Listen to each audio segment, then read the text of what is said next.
Assalamualaikum warahmatullahi ta'ala wabarakatuh. Pernah gak sih kita dengar komentar dari orang-orang atau netizen seperti kalau beda agama itu jangan dekat-dekat, nanti merusak akidah kita, atau malah sebaliknya, semua agama sama saja, yang penting kita baik. Nah, dari pertanyaan dua ini, walaupun kita pikir bertolak belakang, punya satu kesamaan, yaitu keduanya adalah ekstrim. Dan disinilah pentingnya moderasi beragama. Insya Allah di video ini kita akan bahas kenapa sih moderasi beragama penting. Itu penting bagi kita, bukan cuma penting untuk hidup damai, tapi juga penting untuk menjaga jati diri agama itu sendiri. Yuk kita mulai. Apa itu moderasi beragama?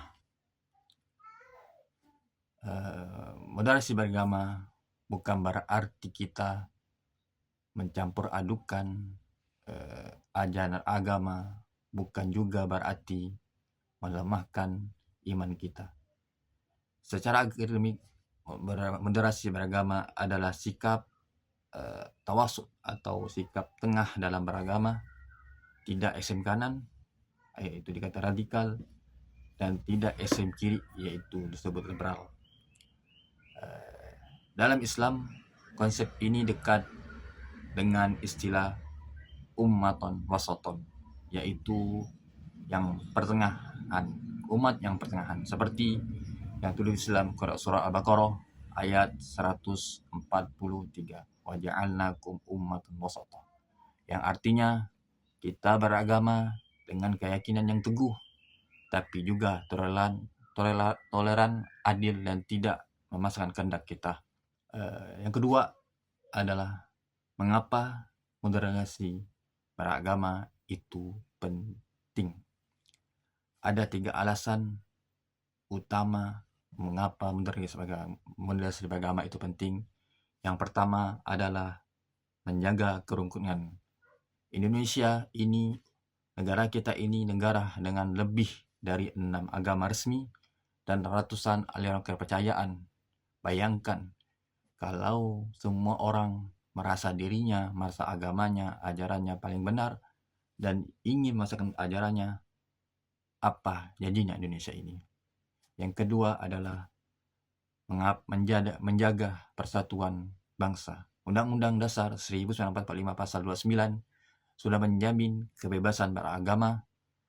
Moderasi beragama membantu kita hidup berdampingan dengan damai tanpa harus menyerang keyakinan orang lain.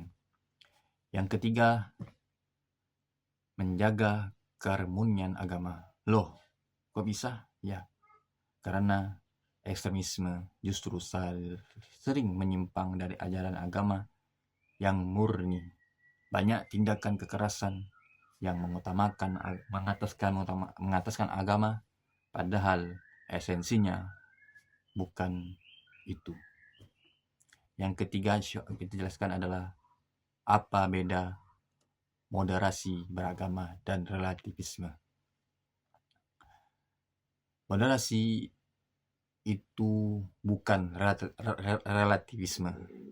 Moderasi adalah saya yakin dengan ajaran saya, tapi saya juga menghormati pilihan Anda. Sebagai Allah Subhanahu wa taala, lakum dinukum waliyadin. Relativisme yaitu semua agama sama saja. Jadi enggak penting mana yang benar. Tetapi Islam mengajarkan kepada kita untuk teguh dalam iman, tapi juga berakhlak mulia terhadap orang lain, termasuk kepada mereka yang berbeda keyakinannya. Contoh yang dilakukan, contoh moderasi dalam sejarah Islam yang dicontohkan oleh Nabi Muhammad SAW. Nabi Muhammad SAW adalah teladan utama moderasi. Di Madinah waktu itu beliau hidup bersama orang kafir Yahudi dan Nasrani dalam piagam Madinah yang sangat menghormati keberagaman agama. Dalam Fathu Mekah contohnya, beliau tidak balas dendam kepada musuh yang dulu yang menyakiti Nabi Muhammad SAW. Justru beliau berkata kepada orang-orang, "Idhabu fa antumut tulaqa."